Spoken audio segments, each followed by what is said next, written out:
It's a Yonlong Market, guys. Ayan. Ito naman ang Yonlong Market. Ayan. Pag dito sa Yonlong, gitna yung kalsada. Ayan. Pero ang kalsadang ito, walang dumadaan na sasakyan.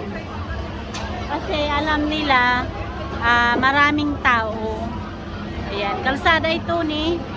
Ito kalsada. Yung amin nga, igid-igid na paglakwan. Ayan. O, diba?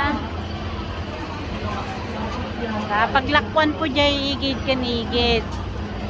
Dahil tapa, puro pwesto. Dito yung long, adalang tipagka ngina basit ti magatang.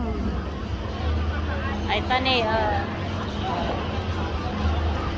iti prutas, naglalaka. Ata ni, indem, tiba inti. Basta. Ito yung mati paglakwan ti manok. Nakita frozen.